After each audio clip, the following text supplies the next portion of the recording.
ನಾನು ಇಲ್ಲಿಗೇನೆ ಇನ್ಮೇಲೆ ವಿಡಿಯೋಸ್ನ ಮಾಡಬಾರ್ದು, ಯೂಟ್ಯೂಬ್ನ ನಿಲ್ಲಿಸ್ಬೇಕು ಅಂತ ಅನ್ಕೋತಾ ಇದ್ದೀನಿ. ರೀಸನ್ ಏನಪ್ಪ ಅಂದರೆ, ನಾನು ಆಗ್ತಾ ಇರೋಂಥ ವೀಡಿಯೋಸ್ಗೆ ಯಾವುದೇ ರೀತಿ ರೆಸ್ಪಾನ್ಸ್ ಇಲ್ಲದೆ 5500 ಜನ ಇದ್ದರೆ ಕೂಡ ನನಗೆ ಒಂದು ಸ್ವಲ್ಪ ಕೂಡ ಕಂಫರ್ಟಬಲ್ ಅನ್ನೋ ಥರ ಯಾವುದೇ ರೀತಿ ವ್ಯೂಸ್ ಬರದೇ ಇರೋದ್ರಿಂದ ನಾನು ಈ ಚಾನಲ್ನ ಇಲ್ಲಿಗೆ ನಿಲ್ಲಿಸ್ಬೇಕು ಅಂತ ಅನ್ಕೋತಾ ಇದ್ದೀನಿ. ಖಂಡಿತವಾಗ್ಲೂ ನಾನು ಇದನ್ನು ಡಿಸಿಷನ್ ತೊಗೊಂಡಿದ್ದೀನಿ. ಇವತ್ತು ತುಂಬ ಮನಸ್ಸಿಗೆ ಬೇಜಾರಾಗಿ ನೋವಾಗಿ ಹೇಳ್ಕೊಳಕ್ಕಾಗದೇ ಇರೋಷ್ಟು ನೋವಾಗಿರೋದ್ರಿಂದ ಇವತ್ತು ಇದನ್ನು ನಾನು ಇಲ್ಲಿಗೆ ಸ್ಟಾಪ್ ಮಾಡಬೇಕು ಅನ್ಕೋತಾ ಇದ್ದೀನಿ.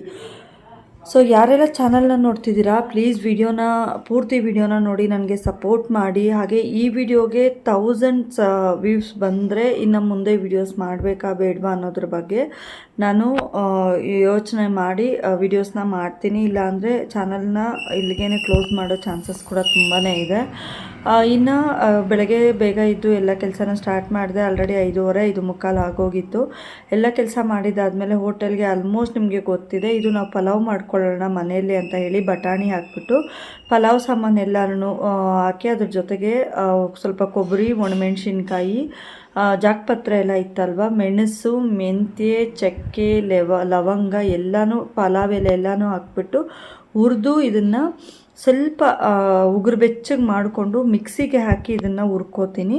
ಮಿಕ್ಸಿಗೆ ಹಾಕಿ ಹುರಿದಿದ್ದು ಆದಮೇಲೆ ಮತ್ತು ಪಲಾವ್ಗೆ ಈರುಳ್ಳಿ, ಟೊಮೆಟೊ, ಹಸಿಮೆಣ್ಸಿನ್ಕಾಯಿ ಎಲ್ಲ ಒಂದರಲ್ಲೇ ಕಟ್ ಮಾಡಿ ಇಟ್ಕೊಂಡಿದ್ದೆ. ಅದನ್ನು ಹಾಕಿ ಸೇರಿಸಿ ಸ್ವಲ್ಪ ಹಸಿ ಬಟಾಣಿ ಕೂಡ ಹಾಕಿಬಿಟ್ಟು ಚೆನ್ನಾಗಿ ಅದನ್ನು ಹುರ್ಕೋತೀನಿ. ಅದು ಹುರಿಯೋಷ್ಟರೊಳಗಾಗಿ ಇದನ್ನು ಪೌಡ್ರ್ ಮಾಡಿಟ್ಕೊಂಡು ಆ ಪೌಡ್ರ್ ಜೊತೆಗೇ ಗರಂ ಮಸಾಲ, ಸ್ವಲ್ಪ ಧನಿಯಾ ಪುಡಿ, ಸ್ವಲ್ಪ ಹಾಕಿದ್ರೆ ಅರಿಶಿನ ಪುಡಿ ಹಾಕ್ಬೋದು, ಇಲ್ಲಾಂದರೆ ಇಲ್ಲ ನಾನು ಅದನ್ನ ಸ್ಕಿಪ್ ಮಾಡ್ಕೊಂಡಿದ್ದೀನಿ ಅರಿಶಿನ ಪುಡಿನ. ಇಷ್ಟು ಹಾಕಿ ಸ್ವಲ್ಪ ನೀರು ಹಾಕಿಬಿಟ್ಟು ವಿಸಿಲ್ ಹಾಕ್ಬಿಟ್ಟು ನಾನು ಹೊರಟೆ ಅತ್ತೆ ಹೋಟೆಲ್ ತಳ್ಕೊಂಡು. ನಾನು ಬರೋಷ್ಟರೊಳಗಾಗಿ ಪಲಾವ್ ನನಗೆ ನೋಡೋಕ್ಕಾಗದೇ ಇರೋಂಗೆ ಆಗಿಬಿಟ್ಟಿತ್ತು. ಏನಂದರೆ ಫುಲ್ಲು ಸೀದೋಗ್ಬಿಟ್ಟು ಕಪ್ಪಗಾಗ್ಬಿಟ್ಟಿತ್ತು. ಅಮ್ಮನ ಕೇಳಿದ್ದಕ್ಕೆ ಅಮ್ಮ ಇಲ್ಲ ಅದು ಒಂದು ಸ್ವಲ್ಪ ಹಂಗಾಗಿತ್ತು ಅಂತ ಹೇಳಿದ್ರು. ಯಾಕೆ ಅಂದರೆ ವಿಸಿಲ್ ಬರಲಿಲ್ಲ, ಎಷ್ಟೊತ್ತಾದ್ರೂ ನನಗೆ ಬಿಚ್ಚೋಕ್ಕಾಗಲಿಲ್ಲ. ಅಕ್ಕ ಬಂದು ಅವ್ರ ಕೈಯಲ್ಲಿ ತೆಗಿಸ್ದೆ ಅಂದರು. ಸೊ ಇನ್ನು ಹೋಟೆಲ್ ಹತ್ರ ಇದ್ದೆ, ಅಲ್ಲಿಂದ ಬಂದು ಪ್ಲೇಟೆಲ್ಲ ತೊಳೆದಿಟ್ಬಿಟ್ಟು ಮನೆಗೆ ಬಂದು ನೋಡಿದ್ರೆ ಪಲಾವ್ ಈ ಥರ ಆಗಿತ್ತು. ಸೊ ತಿನ್ನೋಕೇನೋ ಸೂಪರಾಗಿತ್ತು, ಎಮ್ಮಿ ಟೇಸ್ಟಿಯಾಗಿತ್ತು. ಬಟ್ ಸೀದೋಗಿದ್ದರಿಂದ ಸ್ವಲ್ಪ ತಿನ್ನೋದಕ್ಕೆ ಕಷ್ಟ ಆಯಿತು. ಆ್ಯಂಡ್ ಇನ್ನು ರೂಮು ಕ್ಲೀನ್ ಮಾಡೋದು, ಪಾತ್ರೆ ಉಜ್ಜೋದು ಇದೆಲ್ಲನೂ ಇತ್ತು. ನಾನು ನಾಷ್ಟ ಕೂಡ ಮಾಡ್ಕೊಂಬಂದು ಕೆಲಸ ಸ್ಟಾರ್ಟ್ ಮಾಡಿದೆ. ಮನೆಗೆ ಬಂದು ಪಲಾವ್ ಇಟ್ಬಿಟ್ಟು ಹೋಗಿದ್ನಲ್ಲ, ಇವತ್ತೊಂಥರ ಡಿಫ್ರೆಂಟಾಗಿ ಮಾಡೋಣ ಅಂತ ಹೇಳಿಬಿಟ್ಟು ಪಲಾವ್ ಎಲೆ, ಪಲಾವ್ ಐಟಮ್ದು ಏನೇನಿದೆ ಅದನ್ನೆಲ್ಲ ಮತ್ತು ಸ್ವಲ್ಪ ಧನಿಯಾ, ಮೆಂತ್ಯೆ ಎಲ್ಲ ಇದೊಂದು ಸ್ವಲ್ಪ ಒಂದು ಎಕ್ಸ್ಟ್ರಾ ಇಂಗ್ರೀಡಿಯೆಂಟ್ಸ್ ಎಲ್ಲ ಸೇರಿಸ್ಬಿಟ್ಟು ಪುಡಿ ಮಾಡಿ ಒಣಗಿರೋ ಶುಂಠಿ ಹಾಕಿದ್ದೆ. ಟೇಸ್ಟ್ ಮಾತ್ರ ಹದ್ರಟ್ಟು ಎಷ್ಟು ಚೆನ್ನಾಗಿತ್ತು ಗೊತ್ತಾ. ಸರಿ 2 ವಿಸಿಲ್ ಬಂದರೆ ಆಫ್ ಮಾಡಿ ಅಂತ ಅಮ್ಮಗೆ ಹೇಳಿಬಿಟ್ಟು ನಾನು ಹೋಟ್ಲ್ ಹತ್ರ ಹೋಗಿ ಬರೋಷ್ಟರೊಳಗಾಗಿ 10 ಗಂಟೆ ಆಗಿಬಿಟ್ಟು. ಸೊ ವಿಸಿಲ್ ಬಂದಿಲ್ವಂತೆ, ಆಫ್ ಮಾಡಿದ್ದಾರೆ. ಫುಲ್ಲು ಒಳಗೆ ಎಲ್ಲ ಸೀದೋಗಿದೆ. ನಾನು ಆಲ್ರೆಡಿ ವೀಡಿಯೋದಲ್ಲಿ ತೋರಿಸಿದ್ದೀನಿ ಅದನ್ನು. ಸೀದೋಗ್ಬಿಟ್ಟಿದೆ. ಟೇಸ್ಟ್ ಮಾತ್ರ ಸೂಪರಾಗಿದೆ. ಸ್ವಲ್ಪ ಸೀದಿರೋ ಸ್ಮೆಲ್ಲಿದೆ, ತುಂಬ ಅಂದರೆ ತುಂಬ ಚೆನ್ನಾಗಿತ್ತು. ಸೊ ಬಂದು ಸ್ವಲ್ಪ ತಿಂದೆ. ಅಕ್ಕ ಬಂದು ಸ್ವಲ್ಪ ಪಲಾವ್ ಕೊಟ್ಟಿದ್ದು ಅದನ್ನು ಸ್ವಲ್ಪ ತಿಂದ್ಬಿಟ್ಟು ಪಾತ್ರೆ ಇತ್ತು ಉಜ್ಜಿದಾಯಿತು. ಇದು ಗ್ಯಾಸ್ ಇಡ್ತೀವ 2 ಕಲ್ಲು ಅದು ಕ್ಲೀನ್ ಆಯಿತು. ಇನ್ನು ರೂಮ್ ಒರೆಸ್ಬಿಟ್ಟು ಸ್ವಲ್ಪ ಕ್ಲೀನಿಂಗ್ ಇದೆ. ಏನಪ್ಪ ಅಂದರೆ ಕಡಲೆಬೇಳೆ, ಮೈಸೂರು ಬೇಳೆ, ಪಪ್ಪು, ಮೈಸೂರು ಬೇಳೆ, ಉದ್ದಿನಬೇಳೆ ಹೋಟೆಲ್ಗೆ ಬೇಕಲ್ವ ಇದು ಡೈಲಿ. ಇದನ್ನು ಕ್ಲೀನ್ ಮಾಡಿ ಅಕ್ಕಿ ಕ್ಲೀನ್ ಮಾಡಿಬಿಟ್ಟು ಆಮೇಲೆ ಇನ್ನು ಮಿಕ್ಕಿದ ಕೆಲಸ ಮಾಡೋಣ ಅಂತ ಫಸ್ಟು ರೂಮ್ ಕ್ಲೀನ್ ಆಗಿಬಿಡ್ಬೇಕು. ಪಾತ್ರೆ ಜೋಡಿಸಿ ರೂಮ್ ಕ್ಲೀನ್ ಆಗಿಬಿಟ್ರೆ ನೆಕ್ಸ್ಟ್ ಆ ಕೆಲಸ ಮಾಡಿಬಿಟ್ಟು ಆಮೇಲೆ ಸ್ನಾನ ಮಾಡಿಕೊಂಡು ಬಟ್ಟೆ ಒಗೆಯೋಕೆ ಹೋಗೋದಿಲ್ಲ, ಬಟ್ಟೆ ಒಗೆದ್ಬಿಟ್ಟು ಬಂದು ಸ್ನಾನ ಮಾಡೋದು ನೋಡಿಕೊಂಡು ಮಾಡಬೇಕು. ಅಡುಗೆಗಿಟ್ಟಿಲ್ಲ, ಅನ್ನ ಇದೆ. ಸಾಂಬಾರು, ಬೇಳೆ ಸಾಂಬಾರು ಮಾಡಿದ್ರೆ ಯಾರೂ ತಿನ್ನೋದಿಲ್ಲ, ಅದಕ್ಕೆ ಯೋಚನೆ ಮಾಡ್ತಾಯಿದ್ದೀನಿ ಏನು ಸಾಂಬಾರು ಮಾಡಲ ಬೇಡವಾ ಅಂತ. ಸೊ ಕೇಳ್ಬಿಟ್ಟು ಮಾಡಬೇಕು ಸಾಂಬಾರು ತಿಂತಾರ ಇಲ್ವಾ ಅಂತ. ನನಗೆ ಕೂಡ ಡೇಟ್ ಹತ್ರ ಬರ್ತಾಯಿದೆ, ಇವತ್ತು ನಾಳೆ ಅನ್ನೋಂಗಿದೆ. ಪೇಯ್ನ್ ಬೇರೆ ತುಂಬಾ ಇದೆ ಹೊಟ್ಟೆ ಎಲ್ಲ. ಸೊ ಇವತ್ತು ನೋಡಬೇಕು, ನೋಡ್ಕೊಂಡು ಅದಕ್ಕೆ ಆಮೇಲೆ ಸ್ನಾನ ಮಾಡೋಣ ಅಂತ ಹೇಳಿ ಸ್ವಲ್ಪ ವೆಯ್ಟ್ ಮಾಡ್ತಾಯಿದ್ದೀನಿ. ಇನ್ನೇನು ಕೆಲಸ ಇದೆ ಅಂತ ಹೇಳಿದ್ನಲ್ವ ಇಷ್ಟೇ. ಸೊ ಅನ್ನ ನೈಟ್ ಮಾಡಿದ್ದು ಹಾಗೇ ಇದೆ. ಸಾಂಬಾರು ಯೋಚನೆ ಮಾಡ್ತಾಯಿದ್ದೀನಿ ಇನ್ನೂ ಏನು ಮಾಡಲಿ ಅಂತ. ಇನ್ನು ಮಾಡಿದ್ರೆ ಹೀರೆಕಾಯಿ ಅಷ್ಟೇ ಹಾಕಬೇಕು. ನಿನ್ನೆ ಮುಲ್ಲಂಗಿ ಹಾಕಿದ್ನಲ್ಲ, ಇವತ್ತು ಹೀರೆಕಾಯಿ ಸಾಂಬಾರೇ ಮಾಡಬೇಕು. ನಾರ್ಮಲ್ಲೇ ಯಾವಾಗಲೂ ಮಾಡ್ದಂಗೆ ಮಾಡಿದ್ದಾದಮೇಲೆ ಇನ್ನು ಅವ್ರು ತಿಂತೀನಿ ಅಂದರೆ ಮಾಡ್ತೀನಿ, ಇಲ್ಲಾಂದರೆ ಸ್ವಲ್ಪ ಚಟ್ನಿ ಇದೆ ನೆನ್ನೆದು. ಅದನ್ನು ಇದು ಮಾಡಬೇಕು. ತಲೆನೇ ಓಡೋದಿಲ್ಲ, ಸಾಂಬಾರು ಏನು ಮಾಡಬೇಕು ಅನ್ನೋದೇ ಓಡೋದಿಲ್ಲ. ಯಾಕಂದರೆ ಊಟಗಳೇ ತಿನ್ನೋದಿಲ್ಲ, ಏನು ಮಾಡಿದ್ರು ಹಂಗೆ ಇರುತ್ತೆ. ಬೇಳೆ ಸಾರು ಅಂದರೆ ಯಾರು ಊಟ ತಿನ್ನೋಲ್ಲ, ಮಗಳು ಊಟ ತಿನ್ನೋದಿಲ್ಲ, ಯಜಮಾನ್ರು ಊಟ ತಿನ್ನೋದಿಲ್ಲ. ಇನ್ನು ಅಮ್ಮಗೆ ಮುದ್ದೆ ಮಧ್ಯಾಹ್ನ ಮನೆಯಿಂದ ಬರುತ್ತೆ, ನೈಟಿಗೆ ಯೋಚನೆ ಮಾಡಬೇಕಾಗಿರುತ್ತೆ. ಸೊ ಹಾಗಾಗಿ ನಾನು ಥಿಂಕ್ ಮಾಡ್ತಾಯಿದ್ದೀನಿ, ಸ್ವಲ್ಪ ಬೇಳೆ ಹಾಕ್ಬಿಟ್ಟು ಪಪ್ಪು ಏನಾದರೂ ಮಾಡ್ಬಿಡೋಣ, ಟೊಮೆಟೊ ಪಪ್ಪು ಈ ರೀತಿ. ಪಪ್ಪು ಕೂಡ ಬೇಳೆ ತುಂಬ ಹಿಡಿಯುತ್ತೆ ಪಪ್ಪುಗೆ. ಮನೇಲಿ ಬೈತಾರೆ, 1-2 ಹೊತ್ತಿಗಾಗುವಷ್ಟು ಒಂದೇ ಹೊತ್ತಿಗೆ ಹಾಕಿ ಪಪ್ಪು ಸಾಂಬಾರು ಮಾಡ್ತೀಯ ನೀನು ಅಂತ. ಸೊ ಅದಕ್ಕೆ ಏನು ಮಾಡೋದು ಅಂತ ಯೋಚನೆ ಅಂತೂ ಮಾಡ್ತಾಯಿದ್ದೀನಿ. ನೋಡಬೇಕು ಇನ್ನೇನಾಗುತ್ತೆ ಅಂತ. ಸೊ ಬನ್ನಿ ಕಂಟಿನ್ಯೂ ಮಾಡೋಣ. ಮತ್ತು ವ್ಲಾಗು ಇನ್ನು ಯಾರೆಲ್ಲ ಸಬ್ಸ್ಕ್ರೈಬ್ ಮಾಡ್ಕೊಂಡಿಲ್ಲ ದಯವಿಟ್ಟು ಸಬ್ಸ್ಕ್ರೈಬ್ ಮಾಡಿಕೊಂಡು ಸಪೋರ್ಟ್ ಮಾಡಿ. ಹಾಗೆ ನೀವು ಪಕ್ಕದಲ್ಲಿರೋ ಬೆಲ್ ಬಟನ್ನ ಕ್ಲಿಕ್ ಮಾಡಿದ್ರೆ ನಾನು ಹಾಕೋಂಥ ವೀಡಿಯೋಸ್ ನಿಮಗೆ ಬರುತ್ತೆ. ಡೈಲಿ ವ್ಲಾಗ್ ನಾನು ಏನೆಲ್ಲ ಕೆಲಸ ಮಾಡ್ತಾ ಇರ್ತೀನಿ ಬೆಳಗ್ಗೆ ಎದ್ದಾಗಿಂದ ಅಲ್ಲಿಂದನೇ ನಾನು ಸ್ಟಾರ್ಟ್ ಮಾಡ್ತಾ ಇದ್ದೀನಿ. ಬಟ್ ಕೆಲವೊಂದನ್ನು ನಾನು ಡಿಟೇಲ್ಡಾಗಿ ತೋರ್ಸೋಕ್ಕೆ ಆಗ್ತಾಯಿಲ್ಲ. ಆ್ಯಕ್ಚುಲಿ ಇವತ್ತು ಬರೋದಿದೆ, ಮೆಸೇಜ್ ಕೂಡ ಬಂದಿದೆ ಟ್ರೈಪಾಯ್ಡು. ಬಂದರೆ ಕೂಡ ನಾನು ತೋರಿಸ್ತೀನಿ ಯಾವ ರೀತಿ ತೊಗೊಂಡಿದ್ದೀನಿ, ಎಷ್ಟು ಕಾಸ್ಟ್ ಆಗಿದೆ ನನಗೆ ಈ ಟ್ರೈಪಾಯ್ಡ್ಗೆ ಅಂತ. ಆಲ್ಮೋಸ್ಟ್ ನಾನು ತುಂಬ ಟ್ರೈಪಾಯ್ಡ್ಗೆ ಹಾಕ್ಬಿಟ್ಟಿದ್ದೀನಿ. ಸೊ ಅಂದ್ಕೊಂಡೆ ಯೂಟ್ಯೂಬಿಂದ ಏನಾದರೂ ಬರೋವರೆಗೂ ಟ್ರೈಪಾಯ್ಡ್ಗೆ ಅಮೌಂಟ್ ಹಾಕಬಾರ್ದು ಅಂತ. ಬಟ್ ನನಗೆ ವ್ಲಾಗ್ ಮಾಡೋಕ್ಕೆ ತುಂಬ ಅಂದರೆ ತುಂಬ ಕಷ್ಟ ಆಗ್ತಿತ್ತು, ವೀಡಿಯೋಸ್ ಮಾಡೋದಕ್ಕೂ ಕಷ್ಟ ಆಗ್ತಿತ್ತು. ಎಲ್ಲೋ ಒಂದು ಜಾಗದಲ್ಲಿ ಇಟ್ಕೊಂಡು ಯಾವ ರೀತಿ ವಿಡಿಯೋ ಮಾಡ್ತೀನಿ ಅಂದರೆ ತೋರಿಸ್ತೀನಿ ನಾನು ನಿಮಗೆ. ನಾನು ಇವಾಗ ಇಲ್ಲಿ ನಿಂತಿದ್ದೀನಿ ಅಂದರೆ ಒಂದು ಫ್ರಿಡ್ಜ್ ಮೇಲೆ ಇಟ್ಟಿರ್ತೀನಿ. ಈ ಫ್ರಿಡ್ಜ್ ಮೇಲೆ ಈ ಥರ ಶುಂಠಿ ಡಬ್ಬ ಕಾಣಿಸ್ತಿದೆಯಲ್ಲ, ಆ ಶುಂಠಿ ಡಬ್ಬದ ಮೇಲೆ ಇಟ್ಬಿಟ್ಟು ನಾನು ವಿಡಿಯೋ ಮಾಡೋದು ಈ ರೀತಿ. ಇಲ್ಲ ಅಂದರೆ ಈ ಸೈಡಲ್ಲಿ ನಿಂತ್ಕೊಳ್ತೀನಿ, ಡೋರ್ ಹಾಕ್ಬಿಟ್ಟು ಇಲ್ಲಿ ನಿಂತ್ಕೊಳ್ತೀನಿ. ಈ ರೂಮಲ್ಲೇ ನಾನು ಆಲ್ಮೋಸ್ಟ್ ನಿಮಗೆ ವೀಡಿಯೋಸ್ ಮಾಡಿ ಹಾಕೋದು ನೋಡಿ. ಇದೇ ರೂಮಲ್ಲೇ ಆಲ್ಮೋಸ್ಟ್ ನಾನು ಏನು ಫೇಸ್ ವೀಡಿಯೋಸ್ ಎಲ್ಲ ಸೊ ನೋಡಿದ್ರಲ್ಲ, ಆಲ್ಮೋಸ್ಟ್ ನಾನು ಏನು ಫೇಸ್ ವೀಡಿಯೋಸ್ ಎಲ್ಲ ಮಾಡ್ತೀನಿ ಈ ರೂಮಲ್ಲೇ ನಿಂತು ನಾನು ಜಾಸ್ತಿ ಮಾಡೋದು. ಸೊ ವಾಯ್ಸ್ ಕೊಡಬೇಕಂದ್ರೆ ಕೂಡ ನಾನು ಇಲ್ಲ ಇನ್ನೇನಾದರೂ ನಾನು ಮಾಡಬೇಕು ಅಂದರೆ ಒಂದು ಏನಕ್ಕೆ ಆದರೂ ನಂಗೆ ಈ ರೂಮೇ ಕಂಫರ್ಟಬಲ್. ಯಾಕಂದರೆ ಆ ರೂಮಲ್ಲಿ ಟಿ ವಿ ಸೌಂಡ್ ಜಾಸ್ತಿ ಇರುತ್ತೆ. ಬಟ್ ನಂಗೆ ಜೋರಾಗಿ ಮಾತಾಡ್ತಾ ಇರಬೇಕಾದ್ರೆ ಯಾರೂ ಇರಬಾರ್ದು, ನನ್ನ ಸುತ್ತಮುತ್ತ ಯಾರೂ ಇರಬಾರ್ದು ನಾನು ಮಾತಾಡಬೇಕಾದ್ರೆ. ಸೊ ನನಗೆ ಅದೊಂಥರ ಸಿಂಗಲ್ಲಾಗಿ ಮಾತಾಡಿ ರೂಢಿ ಆಗಿಬಿಟ್ಟು ನಾನು ಯಾರ ಮುಂದೆನೂ ನಾನು ಜಾಸ್ತಿ ವೀಡಿಯೋಸ್ ಇದು ಮಾಡ್ತಾ ಇರಬೇಕಾದ್ರೆ ಅದಕ್ಕೆ ನಾನು ವಾಯ್ಸ್ ಕೊಡೋದಿಲ್ಲ. ನಾನು ಸಿಂಗಲಾಗಿರ್ಬೇಕಾದ್ರೆ ನನಗೆ ಹೇಗೆ ಬೇಕೋ ಹಾಗೆ ನಾನು ವಾಯ್ಸ್ ಕೊಡೋದಕ್ಕೆ ನನಗಿಷ್ಟ. ಸೊ ಹಾಗೆ ಈಗ ಈ ಫ್ರಿಡ್ಜ್ ಮೇಲೆ ಇಟ್ಬಿಟ್ಟು ನಾನು ಹತ್ರ ಮಾತಾಡ್ತಾ ಇದ್ದೀನಿ. ಸೊ ಈಗ ಟ್ರೈಪಾಯ್ಡ್ ಬಂದರೆ ಜಸ್ಟ್ ಇಲ್ಲಿ ಇಟ್ಬಿಡ್ಬೇಕಾದ್ರೆ ಮಾತಾಡ್ಬೋದಲ್ವಾ. ಹಾಗೆ ಸ್ವಲ್ಪ ಎಲ್ಲ ಕ್ಲೀನಿಂಗ್ ಮಾಡಬೇಕಾದ್ರೆ ಎಲ್ಲ ನೋಡಿ ಎಷ್ಟು ಧೂಳಿದೆ, ಹೈಟೆಲ್ಲ ಬಿದ್ದಿದೆ. ಕ್ಲೀನಿಂಗ್ ಮಾಡಬೇಕಾದ್ರೆ ಎಲ್ಲ ತೋರಿಸ್ಬೇಕು ಅಂದರೆ ನನಗೆ ಅಷ್ಟೊಂದು ಕೈಯಲ್ಲಿ ಇಟ್ಕೊಂಡು ಮಾಡೋಕ್ಕಾಗೋದಿಲ್ಲ. ಸೊ ಏನೋ ಮಾಡ್ತಿರ್ತೀನಿ, ಮನೆ ಒರೆಸ್ತಾ ಇರಬೇಕಾದ್ರೆ ಫೋನ್ ಕೈಯಲ್ಲಿ ಇಟ್ಕೊಂಡೆಲ್ಲ ನನ್ನ ಕೈಯಲ್ಲಿ ಮಾಡೋಕ್ಕಾಗ್ತಿಲ್ಲ. ಅದಕ್ಕೆ ಟ್ರೈಪಾಯ್ಡ್ ಬುಕ್ ಮಾಡಿಕೊಂಡಿದ್ದೆ. ಸೊ 4-5 ತಿಂಗಳಾಗಿದೆ ನನಗೆ ಮೋನೋ ಆನ್ ಆಗಿ. ಇನ್ನೂ ನಂದು $10 ಕೂಡ ಕಂಪ್ಲೀಟ್ ಆಗಿಲ್ಲ. ಗೂಗಲ್ ಪಿನ್ಗೆ ಕೂಡ ನನ್ನ ಅಪ್ಲಿಕೇಶನ್ ಹಾಕಿಲ್ಲ. ನನಗೆ ತುಂಬ ಬೇಜಾರಾಗ್ತಿದೆ. ಸೊ $10 ಕೂಡ 4 ತಿಂಗಳಿಂದ ನನಗೆ ಕಂಪ್ಲೀಟ್ ಮಾಡೋಕ್ಕಾಗ್ತಾ ಇಲ್ವಲ್ಲ ಅನ್ನೋದು ಒಂದು ಬೇಜಾರು ನನಗೆ ಖಂಡಿತವಾಗ್ಲೂ ಇದೆ. ಸೊ ಪ್ಲೀಸ್ ನನ್ನ ವೀಡಿಯೋಸ್ನ ನೋಡಿ ನನಗೆ ಸಪೋರ್ಟ್ ಮಾಡಿ ಅಂತ ಕೇಳ್ಕೊಳ್ತಾ ಬನ್ನಿ ಕಂಟಿನ್ಯೂ ಮಾಡೋಣ ವ್ಲಾಗ್ನ. ಇವತ್ತೆಷ್ಟೆಲ್ಲ ಕೆಲಸ ಇರುತ್ತೆ ಅಂತ ತೋರಿಸ್ತಾ ಹೋಗ್ತಾ ಇರ್ತೀನಿ. ರೂಮ್ ಕ್ಲೀನ್ ಮಾಡಬೇಕಾಗಿತ್ತು. ಸರಿ ಫಸ್ಟ್ ಅಕ್ಕಿ ಮಾಡ್ಕೊಂಬಿಡೋಣ. ಅಕ್ಕಿ, ಬೇಳೆ, ಮೈಸೂರು ಬೇಳೆ, ಕಡಲೆಬೇಳೆ, ಕಡಲೆಪಪ್ಪು ಮತ್ತು ಏನದು ಉದ್ದಿನ ಬೇಳೆ ಮಾಡ್ತೋದಿತ್ತು. ಇವು 4 ಮಾಟಿ ಇಟ್ಬಿಟ್ರೆ ನನಗೆ ಸ್ವಲ್ಪ ಈಸಿ ಆಗುತ್ತೆ ಅಂತೇಳಿ ಫಸ್ಟ್ ಮೈಸೂರು ಬೇಳೆ ಮಾಡಿಕೊಂಡೆ. 5 kg ಇದು ಮಾಡಿದ್ದಾದಮೇಲೆ ಉದ್ದಿನ ಬೇಳೆ ಮಾಡಿಬಿಟ್ಟು ಉದ್ದಿನ ಬೇಳೆನ ಅಕ್ಕಿ ನಾಳೆಗೆ ಅಕ್ಕಿ ಬೇಕಾಗುತ್ತೆ ಅಲ್ವಾ ಶನಿವಾರಕ್ಕೆ. ಅಕ್ಕಿ 4 ಗ್ಲಾಸ್ಗೆ ನಾವು 4 kg ಅಕ್ಕಿಗೆ 4 ಗ್ಲಾಸ್ ಅಕ್ಕಿ ಬೇಳೆ ಹಾಕ್ತೀವಿ. 4 ಗ್ಲಾಸ್ ಬೇಳೆ ಹಾಕ್ಬಿಟ್ಟು ಅಕ್ಕಿ ಕೂಡ ಮಾಡಿ ಎಲ್ಲ ಸೈಡಲ್ಲಿ ಇಟ್ಕೊತೀನಿ. ಕಡಲೆಪಪ್ಪಲ್ಲಿ ಇವತ್ತೇನಷ್ಟು ಗಲೀಜಿರಲಿಲ್ಲ, ಅದಕ್ಕೆ ಬೇಗನೆ ಆಯಿತು ಕಡಲೆಪಪ್ಪಲ್ಲಿ.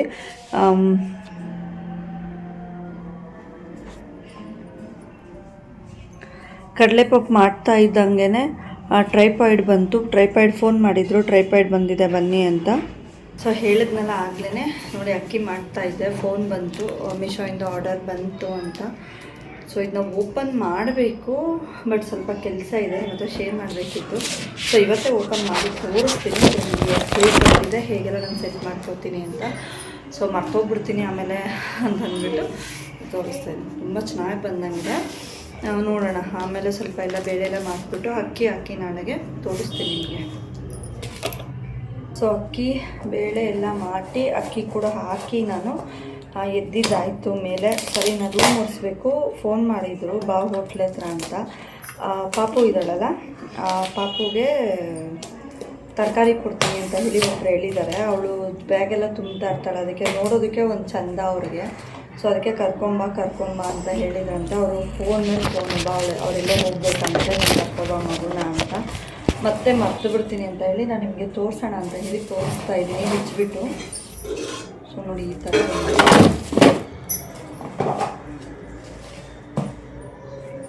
ಅಷ್ಟೇ. ಇದೊಂದು ಎಕ್ಸ್ಟ್ರಾ ಫಿಟ್ಟಿಂಗ್ ಏನು ಮಾಡೋಂಗಿಲ್ಲ, ಜಸ್ಟ್ ಇದು ಹೀಗಿದೆ ಅಲ್ಲ, ರಿಟರ್ನ್ ಕೂಡ ಹಾಕ್ಬೋದು. ಇದು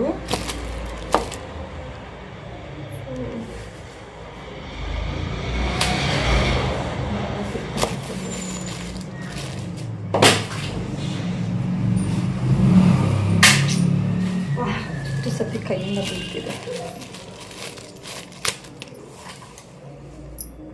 ಬಟ್ ಇದಕ್ಕೆ ನಾನು ಇಲ್ಲಿ ಎಕ್ಸ್ಟ್ರಾ ಒಂದು ಇಟ್ಕೋಬೇಕು ಅಂದ್ಕೋತೀನಿ, ಆಮೇಲೆ ಇದನ್ನು ಫಿಕ್ಸ್ ಮಾಡಬೇಕು. ಬಟ್ ಇವ್ರು ಕೊಟ್ಟಿರೋದು ಇಷ್ಟೇ ನನಗೆ. ಎಕ್ಸ್ಟ್ರಾ ಒಂದು ಇದು ಬರುತ್ತಲ್ಲ, ಅದನ್ನು ನಾವು ಹಾಕಿ ಇಟ್ಬಿಟ್ಟು ಆಮೇಲೆ ಇದನ್ನು ನಾನು ಇದು ಮಾಡ್ಕೋಬೇಕು. ಬಟ್ ಇದನ್ನು ಇವಾಗ ಯೂಸ್ ಮಾಡೋಕ್ಕಾಗಲ್ಲ. ಇಲ್ಲಿ ಮೇಲೆ ಒಂದು ಪಾಯಿಂಟ್ ಬರುತ್ತಲ್ಲ, ಆ ಪಾಯಿಂಟ್ ಇಡಬೇಕು. ಪಾಯಿಂಟ್ ಇಟ್ಬಿಟ್ಟು ನೋಡಿ ಇಷ್ಟೇ ಇರೋದು 383 ರುಪೀಸ್ 383 ರುಪೀಸ್ 383 ರೂಪಾಯಿ. ಇದು ತೋರಿಸ್ತೀನಿ, ನಾನು ಇಲ್ಲಿ ಜೋಡಿಸ್ಬಿಟ್ಟು ತೋರಿಸ್ತೀನಿ ನಿಮಗೆ.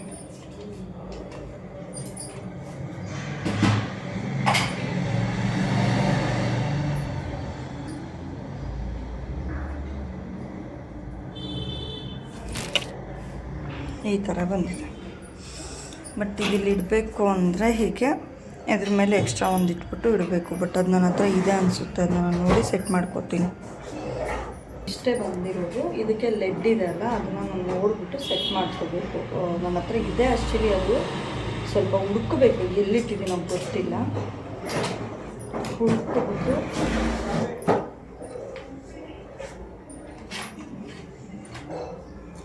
ಅದನ್ನು ಜೋಡಿಸಿ ಇಟ್ಕೋಬೇಕು ನೀಟಾಗಿ. ಯಾಕಂದರೆ ವ್ಲಾಗೆಲ್ಲ ಮಾಡೋದಕ್ಕೆ ತುಂಬ ಕಷ್ಟ ಆಗ್ತಾಯಿದೆ ನನಗೆ.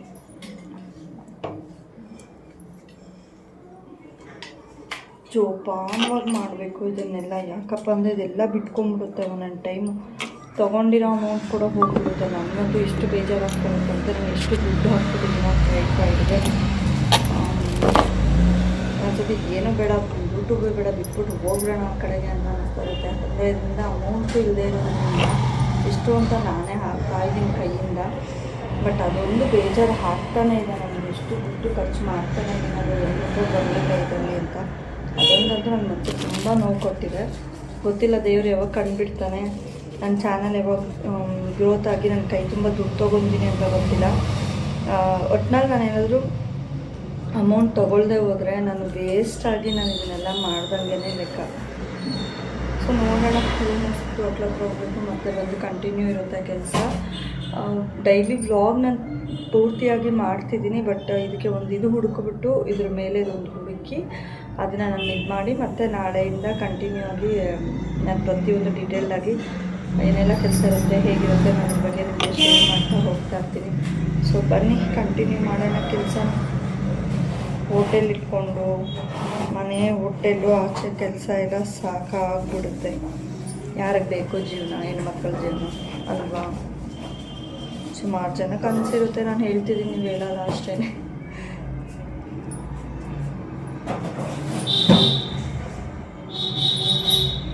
ನಮಗೇನು ಗೊತ್ತಾದ್ರೆ ಇದ್ದಾರೆ, ಇಷ್ಟು ದುಡ್ಡು ವೇಸ್ಟ್ ಮಾಡ್ತೀಯ ನೀನು ಅಂತ ಎಲ್ಲ ಬೈತಾರೆ. ಏನು ಮಾಡೋದು, ಬೈಸ್ಕೊಂಡಾದ್ರೂ ತೊಗೊಳ್ಳೇಬೇಕು ಯೂಟ್ಯೂಬ್ಗೋಸ್ಕರ ಅಂತ ಅಷ್ಟೇ. ಸೊ ಈಗ ರೂಮೆಲ್ಲ ಬೇಗ ಬೇಗ ಕ್ಲೀನ್ ಮಾಡಿದೆ. ಆಲ್ರೆಡಿ ಹೋಟೆಲಿಂದ ಕಾಲ್ ಬಂದಿತ್ತು ಬಾ ಅಂತ. ಸರಿ ರೂಮೆಲ್ಲ ಕ್ಲೀನ್ ಮಾಡಿಬಿಟ್ಟು ಆಚೆ ಇಟ್ಟು ಹೊರಟೆ. ನಾನು ನನ್ನ ಚಿಕ್ಕ ಮಗಳು ಅಂದರೆ ನನ್ನ ತಂಗಿ ಮಗಳು, ಅವಳಿಗೆ 5 ರೂಪೀಸ್ದು ಡೈರಿ ಮಿಲ್ಕ್ 5 ಸ್ಟಾರು, ನನಗೆ 10 ರೂಪೀಸ್ 5 ಸ್ಟಾರು. ಇಬ್ಬರು ತಿಂದ್ಕೊಂಡು ಹೋಟ್ಲ್ ಹತ್ರ ಹೋಗಿ ಎಲ್ಲ ಮುಗಿಸ್ಕೊಂಡು ಆಲ್ರೆಡಿ ನನಗೆ ಬೇಜಾರಾಗಿದ್ದರಿಂದ ವೀಡಿಯೋ ನಾನು ಕಂಟಿನ್ಯೂ ಮಾಡಿರಲಿಲ್ಲ. ಸಂಜೆ 6 ಗಂಟೆಗೆ ಸ್ನಾನ ಮಾಡಿ ದೇವ್ರ ದೀಪ ಹಚ್ಚಿ ಪಾತ್ರೆ ಉಜ್ಜೋದಿತ್ತು, ಸ್ವಲ್ಪ ಉಜ್ಜೋಣ ಅಂತ ಹೇಳಿ ಎಲ್ಲ ರೆಡಿ ಮಾಡಿದೆ. ಆಲ್ರೆಡಿ ಯಜಮಾನ್ರು ಆಚೆ ಪಾತ್ರೆ ಉಜ್ಜಿದ್ರು. ಇನ್ನು ನನ್ನ ಕೆಲಸ ಅಷ್ಟೇ.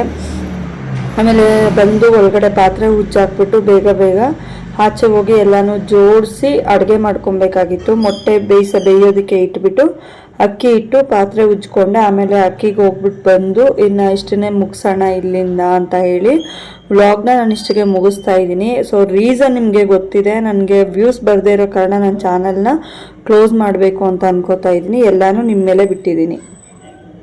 ಸೊ ಇವತ್ತಿನ ಬ್ಲಾಗು ನಾನೇನು ಅಷ್ಟೊಂದು ಶೇರ್ ಮಾಡೋಕ್ಕೆ ಹೋಗಲಿಲ್ಲ. ಯಾಕಪ್ಪ ಅಂದರೆ ಇವತ್ತು ತುಂಬ ಮನ್ಸಿಗೆ ಬೇಜಾರಾಗೋಯಿತು. ಕೆಲಸ ಮಾಡಿದೆ ಕೂಡ ನಾನು ಮಲಗಿಬಿಟ್ಟೆ ಇವತ್ತು, ಅಷ್ಟು ಮನ್ಸಿಗೆ ಬೇಜಾರಾಯಿತು. ಏನು ರೀಸನ್ ಅಂದರೆ ಎಷ್ಟೇ ಕಷ್ಟಪಟ್ಟು ವಿಡಿಯೋಸ್ ಮಾಡಿದ್ರೇನು ನನಗೆ ವ್ಲಾಗ್ಸ್ ಮಾಡ್ತೀನಿ, ಅಡುಗೆ ಮಾಡಿದೆ, ಮೋಟಿವೇಶ್ನಲ್ ಸ್ಪೀಚಸ್ ಮಾಡಿದೆ, ಯಾವ ಥರ ಮಾಡಿದ್ರೆ ಕೂಡ ವ್ಯೂಸೇ ಇಲ್ಲ. ಏನು ಮಾಡಬೇಕು ಅಂತ ಯೋಚನೆ ಗೊತ್ತಾಗದೆ ಮನಸ್ಸಿಗೆ ಬೇಜಾರಾಗಿ ನಾನು ಇವತ್ತು ಕಂಟಿನ್ಯೂಸ್ ವ್ಲಾಗ್ ಮಾಡಲೇ ಇಲ್ಲ. ನಾನು ಏನು ಕೆಲಸನೂ ಮಾಡಲಿಲ್ಲ, ಹಾಗೆ ಮಲಗಿಬಿಟ್ಟೆ. ಮಲಗಿ ಎದ್ದ ಮೇಲೆ ಕೂಡ ನನಗೇನು ಮಾಡೋಕ್ಕೆ ಇಂಟ್ರೆಸ್ಟೇ ಇಲ್ಲ ನನಗೆ. ಯಾಕಪ್ಪ ಅಂದರೆ ಎಷ್ಟೇ ಕಷ್ಟಪಟ್ಟರು ಒಂದು ಚಾನಲಲ್ಲಿ ಮೋನೋ ಆನ್ ಆಗಿದೆ, 5,000 ಜನ ಸಬ್ಸ್ಕ್ರೈಬರ್ಸ್ ಇದ್ದಾರೆ. ಆದ್ರೂ ಯಾವ ವೀಡಿಯೋಗೆ ನೋಡಿದ್ರು 10, 20 ಇಲ್ಲ ಅಮ್ಮಮ್ಮ ಅಂದರೆ ಒಂದು 100 ವ್ಯೂಸ್ ಅಷ್ಟೇ ಇರುತ್ತೆ. ಯಾಕೆ ಬೇರೆಯವ್ರು ಮಾಡ್ದಂಗೆ ನಾವು ವಿಡಿಯೋಸ್ ಮಾಡ್ತಿಲ್ವಾ? ಅವರಷ್ಟೇ ನಾವು ಕಷ್ಟಪಡ್ತೀವಲ್ವ, ಅಷ್ಟೇ ಅದೇ ಥರ ಕಂಟೆಂಟ್ ಹಾಕ್ತೀವಿ. ಬಟ್ ಕಂಟೆಂಟಲ್ಲಿ ಏನಿರುತ್ತೆ ಅದೇ ವೀಡಿಯೋದಲ್ಲಿ ಕೂಡ ಇರುತ್ತೆ. ಬಟ್ ಕೆಲವ್ರದ್ದೆಲ್ಲ ಏನಾಗುತ್ತೆ ಅಂದರೆ ಕಂಟೆಂಟಲ್ಲಿ ಏನಿರುತ್ತೆ ವೀಡಿಯೋದೊಳಗಡೆ ಅದು ಇರೋದಿಲ್ಲ. ಒಂದು ಎಕ್ಸ್ಪೆಷಲಿ ಹೇಳಬೇಕಂದ್ರೆ ಅದರಲ್ಲಿ ಏನೂ ಇರೋದಿಲ್ಲ, ಆದರೆ ತುಂಬ ಜನ ನೋಡಿರ್ತಾರೆ. ಬಟ್ ನಾವೆಷ್ಟು ಕಷ್ಟಪಟ್ಟು ನನ್ನ ಬ್ಲಾಗಲ್ಲಿ ಏನೆಲ್ಲ ತೋರಿಸ್ತೀನಿ, ನಾನು ಹೇಗೆಲ್ಲ ಇರ್ತೀನಿ, ನಾನು ವೀಡಿಯೋಸೆಲ್ಲ ಹಾಗೆ ಇರ್ತೀನಿ. ಹಾಗೆ ನಾನು ಅಷ್ಟೇ ಪಡ್ತಾ ಇದ್ದೀನಿ. ಹೋಟೆಲ್ ಕೆಲಸ, ಮನೆ ಕೆಲಸ, ಆಚೆ ಕೆಲಸ ಎಲ್ಲದನ್ನು ನೋಡಿಕೊಂಡು ನಾನು ಕಷ್ಟಪಡ್ತಾ ಇರೋದಲ್ವ. ಸೊ ದಯವಿಟ್ಟು ವೀಡಿಯೋಸ್ನ ನೋಡಿ ಸಪೋರ್ಟ್ ಮಾಡಿ. ನನ್ನ ಮಗು ಹಾಯ್ ಮೇಡಮ್, ಹಾಯ್.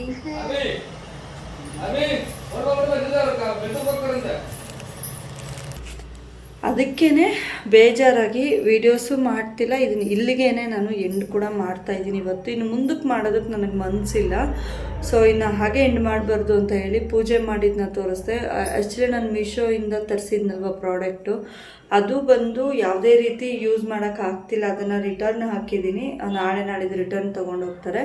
ಅದನ್ನೇ ಫ್ಲಿಪ್ಕಾರ್ಟಲ್ಲಿ ಇನ್ನೊಂದು ಸ್ವಲ್ಪ ಜಾಸ್ತಿ ಕೊಟ್ಟು ಇನ್ನು 383 ರುಪೀಸ್ಗೆ ಏನು ನಾನು ಬುಕ್ ಮಾಡಿದ್ದೆ ಅದನ್ನ 865 ರುಪೀಸು ಸ್ವಲ್ಪ ಕ್ವಾಂಟಿಟಿ ಇರೋದನ್ನ ನೋಡಿ ಚೆನ್ನಾಗಿರೋದನ್ನ ಬುಕ್ ಮಾಡ್ಕೊಂಡಿದ್ದೀನಿ.